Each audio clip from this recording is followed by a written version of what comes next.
Bienvenue dans SUAP le podcast qui vous amène à la découverte du secours et soins d'urgence aux personnes. Je vous souhaite une très bonne écoute. Cette respiration difficile, ce sifflement qui coupe le souffle, c'est vraiment le son d'une urgence absolue. Ah oui, aujourd'hui, on va se pencher sur une situation critique pour tout sapeur-pompier, l'œdème des voies aériennes supérieures. Tout à fait. On va s'appuyer sur les éléments clés du référentiel SSUAP pour ça. L'idée, c'est de bien comprendre ce qui se passe, savoir repérer les signaux d'alarme et puis maîtriser la conduite à tenir initiale, celle qui peut vraiment sauver une vie. Exactement. Cet œdème, en fait, c'est un gonflement. Un gonflement soudain et très menaçant de la partie haute des voies respiratoires, le pharynx, le larynx. D'accord. Imaginez un tuyau qui se resserre d'un coup, brutalement. Le passage de l'air est réduit, parfois très très vite, et là, le risque d'asphyxie est majeur si on n'agit pas rapidement. C'est une urgence vitale, pure et simple. Comprenons bien les origines possibles alors. Qu'est-ce qui peut déclencher ce gonflement dangereux? Les causes sont assez diverses. Ça peut être une réaction allergique très forte, le fameux œdème de Cointe par exemple. Oui, Une infection aussi, comme une épiglottite ou une laryngite aiguë. On voit ça plus souvent chez l'enfant d'ailleurs. d'accord. Parfois, une simple piqûre d'insecte, si elle est mal placée, dans la bouche ou la gorge, ça peut suffire. Ah oui, quand même. Et puis il y a aussi les brûlures thermiques par inhalation. Et ça, les brûlures par inhalation de fumée, de gaz chaud, c'est un risque direct pour nous sur les interventions incendie? Est-ce qu'il y a des indices spécifiques à chercher dans ce cas-là? Absolument. La présence de suie dans la bouche, dans le nez ou même sur le visage, c'est un indicateur très fort. Ça suggère une atteinte possible des voies aériennes par la chaleur ou les produits toxiques inhalés. D'accord. Et enfin, il ne faut pas oublier un traumatisme au niveau du cou. Ça aussi, ça peut provoquer un œdème. Donc, une fois sur place, l'observation et un questionnement rapide, si possible, sont essentiels. Au-delà des signaux généraux de détresse respiratoire, on pense au tirage, ce creusement visible entre les côtes ou au-dessus des clavicules. Oui, Quels sont les signaux vraiment spécifiques qui doivent nous alerter pour un œdème des voies aériennes supérieures? alors le signe le plus caractéristique, c'est souvent un bruit à la respiration, un sifflement. Mais attention, hein, il est typiquement entendu à l'inspiration. C'est ça qu'on appelle le stridor. D'accord, à l'inspiration. Voilà. Ce bruit nous dit que l'obstacle est situé haut, que l'air a du mal à entrer. Il faut aussi être très attentif à une toux qui ne s'arrête pas, et surtout une modification de la voix. Ah oui, hein? Comment ça? Elle devient rauque, comme éteinte. La personne a du mal à parler. C'est très net. Il faut aussi chercher un gonflement visible, visage, lèvres, langue.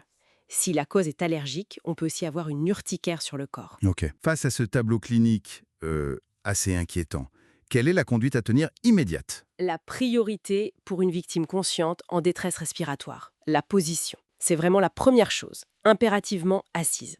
Ce n'est pas juste un détail, cette position, elle facilite le travail respiratoire. Elle aide la victime à mieux utiliser ses muscles pour respirer. D'accord. Assise. La seule exception, et c'est important de le noter, c'est si l'allergie provoque une détresse circulatoire, un état de choc, sans signe respiratoire majeur associé.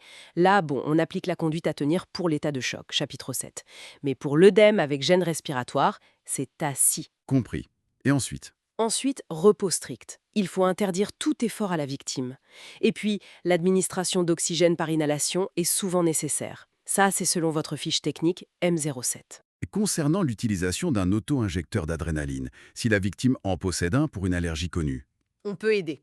Alors là, point absolument fondamental, oui, on peut aider la victime à l'utiliser, mais uniquement et strictement après avoir reçu l'avis favorable du médecin régulateur. Uniquement sur avis médical. Exactement. C'est une consigne très très claire du référentiel. Aucune initiative sur ce point sans l'accord du médecin via la régulation. C'est capital. C'est bien noté. Vous avez mentionné tout à l'heure l'épiglottite chez l'enfant. Le référentiel insiste beaucoup sur la gravité et la spécificité de ce cas. Oui, et c'est une situation particulièrement angoissante et très dangereuse. L'épiglottite, ça touche surtout les jeunes enfants. Le tableau est souvent frappant. L'enfant est assis, souvent penché en avant, comme s'il cherchait de l'air. Il est abattu, épuisé, il a l'air très mal. Très mal. La respiration est bruyante, il a une forte fièvre et surtout, un signe très évocateur, il bave, il n'arrive plus à avaler sa salive. Ce dernier signe, la bave, c'est vraiment un signal d'alerte majeur, presque pathognomonique, comme on dit. Et là, la conduite à tenir est extrêmement restrictive, j'imagine. Vitale et restrictive, oui. L'avertissement est formel et ça, il faut vraiment le graver dans sa mémoire. Ne jamais chercher à examiner la gorge, même pas avec une petite lampe, et ne jamais allonger l'enfant. Jamais. Pourquoi? Parce que le moindre stimulus dans la gorge ou même le simple fait de l'allonger, ça peut déclencher un spasme laryngé réflexe et un arrêt cardiaque. Immédiatement. D'accord, c'est un piège terrible. Exactement. Donc la seule conduite à tenir, c'est de maintenir l'enfant strictement assis, dans la position qu'il a choisie spontanément, et de contacter la régulation médicale en urgence absolue pour une prise en charge spécialisée immédiate. Toute manipulation est proscrite, on ne touche à rien. Bon, pour résumer les points vraiment essentiels à retenir, il faut reconnaître très vite les signes clés, ce fameux sifflement à l'inspiration, le stridor, Oui. la voix qui change, qui devient rauque, un éventuel gonflement. La position assise, c'est crucial pour une victime consciente en détresse respiratoire. Indispensable. L'oxygène doit être envisagé très tôt. L'aide à l'administration d'adrénaline auto-injectable, c'est uniquement sur avis médical. Seulement sur avis médical. Et une prudence maximale absolue face à une suspicion d'épiglottite chez l'enfant. Pas de manipulation, position assise stricte et appel urgent à la régulation. C'est tout à fait ça.